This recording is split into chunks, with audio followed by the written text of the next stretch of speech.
Okay, so let's get into it. Talking about the M60 drive rod and drive rod spring. We're going to go over the standard M60 drive rod spring, the M60 E3 drive rod spring, and the M60 E4 drive rod spring. We're also going to go over the M60 standard drive rod, E3 drive rod, and E4 drive rod. We're going to go over the differences and what to look for and what is the best design. So we'll start off just by talking about why we're going over this and why it's important, and that is because these are two of the parts that actually wear out on this gun. Most people will have a drive rod or a drive rod spring go before anything else, aside from the op rod and bolt, that is. So it's important to know what you're looking for when you're buying these. It's also important to have some of these sitting around. They're cheap. You can buy drive rods for $25. You can buy drive rod springs for I think $30, brand new from Desert Ordnance even. So we're going to begin by just going over each individual one of these and what makes them different from the other, things to look for. So these first three springs here we have on the right, these are all standard drive rod springs that were the original design for the M60. And how can we tell that? Well, I'll put one of these in here. When we look at this, if the camera will focus, what we see is this is a multi-strand spring. There's multiple different strands which make this up. This was the original design, and it was later done away with. It still works. I've run these, no problems, but they just don't last as long.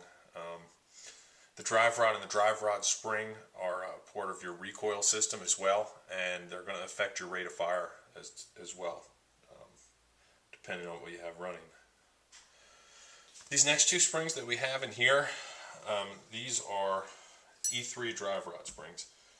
And we can tell that because these springs are single strand. So what we have is we have one single spring as opposed to multiple strands. You'll notice here, if the camera catches that, let me see, it does. You'll notice that these two springs, although they're both M60 E3 drive rod springs, one is shorter than the other. And I want to say it's shorter than the other by, I don't know, about 2 inches or 1.5 inches. And just one of those things, they made these in different lengths. Like I said, different length springs and different types of springs are going to give you a different rate of fire on your gun. Just like anything, the stiffer the spring is, the faster the gun is going to cycle. This last spring we have here, this is an E4 spring. I got this from U.S. Ordnance. This is the same design as the E3 spring. No difference. This E4 spring might be made out of a more, I don't know, sturdier material. I think that's one of the things they advertise. And if we look at this E4 spring in comparison to these two E3 springs, this is about 1 inch shorter than the longest E3 spring and about 1 inch longer than the short E3 spring. So again, these are going to come in different lengths. I've run all of them, and I haven't noticed much of a difference in rate of fire, but it is there. This last spring here, this is a standard spring. This is how they came packaged. This is how they came straight to the armories when they were issued to the GIs. You can see this one was made in April of 1988 in Columbus, Georgia, by Bell Fiber Products Corps. So this is how they came in these paper packaging. So that's our springs. If I were to make a recommendation, I would have 5 or 6 of these laying around. They're cheap. These springs bend. They get all freaking, out of shape. If you look at these 2 standard springs that I have over here, you can see that they're no longer one straight strand, and that's just from, thousands of rounds going through them. They just start to lose their shape and they start to lose their durability. I have 1, 2, 3, 4, 5, 6. I have 7 of these springs, and I think that's a pretty safe number to have as far as spares go. Move these down.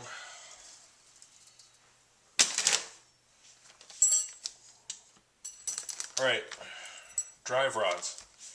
We'll start off by going over our standard drive rod. This is our standard drive rod that was issued to the earlier M60s. It changed with the E3 and E4 variant, and what changed was the thickness of the rod itself. And the reason that they changed the thickness of this is because these bend, and that's just one of the issues with the M60. The gun tends to beat itself to death. This rod itself is an original rod that I got with my gun, and I no longer run it. I would say it is serviceable, but it is now bent. If we put it on the edge of this table here, let's see if it gets it. I'm going to zoom in here. If we put it on the edge of this table here and we roll it, you can see it's bent. So this rod is bent, and the only reason it's bent is just from firing tons of rounds through the gun. Like I said, you could still run this. I guarantee it'll work and it'll function properly, but the bend is only going to get worse, and eventually this thing is going to be completely unserviceable. And when you see it bending like this, if you have one and it's bending, you want to just take it out of service and replace it, because we don't want to risk any type of catastrophic failure in the gun. So this is another standard drive rod here. This is new old stock. No manufacturer date on this. It's packaged in plastic. This is how these were issued. This is GI surplus. Again, same thing. It has a thinner rod itself. So, moving on here, we have an E3 drive rod. These tend to be super rare. I never really see these come up for sale. Way more rare than the E4 ones, and way more rare than the standard ones. We can tell that this is a E3 drive rod because the shaft itself is significantly thicker. It's significantly thicker. A much better design. If we look on the top of this, my camera is not going to focus, of course, but this has a number stamped on it, which is something we always want to see. That's a good sign. That means this is a GI part. The number that is on this is 9362512. So every E3 drive rod is going to have that number stamped on the top of it with a manufacturer's mark as well. So that's an E3 drive rod. The next one we have up here is an E4 drive rod, about $25. Again, this is what I run all the time with my gun. Very nice, thick rod, and it really holds up well to sustain fire. This combined with an E4 spring really makes for enjoyable firing cycles. It balanced perfectly, and it handles the recoil really well. You can shoot it from the shoulder, no issues of any kind. There is no manufacturer's mark up on the top of these like we see on the E3. Some of the things when U.S. Ordnance started manufacturing the M60s, they didn't redesign. So this is an M60 E4 drive rod. It may be made out of different material, I don't know. But the dimensions and the size of it are exactly the same. So those are our 4 different types of drive rods. we'll just go over how this system actually works. Our drive rod, like we've seen in our other videos, and it doesn't matter which end, just feeds into this spring. Okay, they call it a guide rod as well. Proper terminology, I believe, is guide rod. Then, as our op rod is sitting in the gun itself, this drive rod feeds into the back of it. So the length of the spring is to the point where once the buffer is installed on this, it's going to be into the back of the drive rod, keeping a nice straight cycle. And this is a hydraulic buffer, and this buffer system sits right in the back of this drive rod and goes into the rear of the gun. And our hydraulic buffer system is also something that just really makes this gun well balanced and cycle well. So here we have our gun. We're going to install our drive rod and drive rod spring. You already know how to do this if you watched my video on how to assemble the E4 or how to disassemble the standard gun. We can see in the back of this, our bolt and our op rod is all the way forward, which is how we want that. And basically we've already fed our drive rod into our drive rod spring. And we're going to work this in the back. And you'll know once it's in the back of your gun and seated properly, it should sit right about there. We have our hydraulic buffer, which goes right into the back of that. We'll work this in,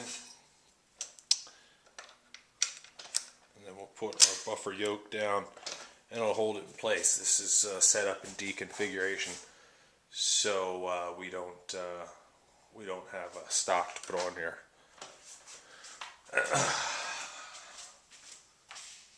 Once your drive rod and your drive rod spring are in the gun, you want whatever configuration you're running, I should say, you want to get it all installed properly. So we'll put our spade grips on here.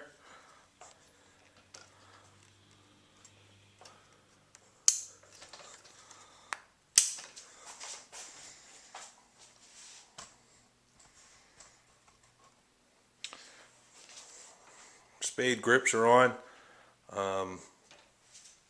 What we'll do is we'll just do a quick functions check, and we'll make sure that our spring's seated properly in the gun. So, weapon off safe. Rack our bolt back. Put the weapon on safe. Attempt to pull the trigger. It's holding properly. Take it off. And we'll ride the bolt back home. So that's proper installation.